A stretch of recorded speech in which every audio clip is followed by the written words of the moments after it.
ત્યારે તમે આવો, આમાં પ્રોસિજર હોય. તમે એકવાર ચૂંટાણા, હું 7 વાર લડ્યો છું. આપણે બંને આવતા સોમવારે માનનીય અધ્યક્ષશ્રીની જઈ બે આપણે રાજીનામું દીધી. રાજીનામું દીધા પછી ચૂંટણી આવશે.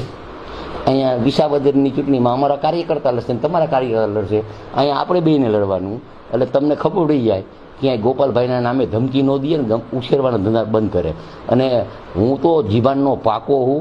98માં પણ આ મોરબીના યાર્ડ માટે હું બોલ્યો તો કે જમીન જાય તો મારા બાપમાં ફેર હોય. એ જમીન નથી જવા દીધી. મારા ઉપર 120 બીએસ હતો. મને મોરબીના કાર્યકર્તા ઉપર વિશ્વાસ છે કે મારી ચેલેન્જ ઝીલી હશે. શું કામ કે એકવાર હરાવ્યા પછી 5 વર્ષ મેં કામ કર્યું, સેવાકીય કામ, ગામના કામ. એટલે મને વિશ્વાસ છે તમે અહીંયા આવો, તમારા આમ આદમીના તમામ ભારતના નેતા આવે અને અહીંયા મોરબીના મારા ભારતીય જનતા પાર્ટીના કાર્યકર્તા, મતદારોનો વેપારી, અને આપણે બેને ચૂંટણી લડવાની છે. અને જો એમાં તમે પાછા પડ્યા તો તમારા બાપમાં ફેર છે ને મારા બાપમાં ફેર છે. આવતા સોમવારે તમે આવો શંકરભાઈની આપણે બને રાજીનામું દઈ અને રાજીનામા દઈએ પછી ચૂંટણી આવે એટલે આપણે બેને લડવાનું. અને હું હારું તો તમને 2 કરોડ દેવાના.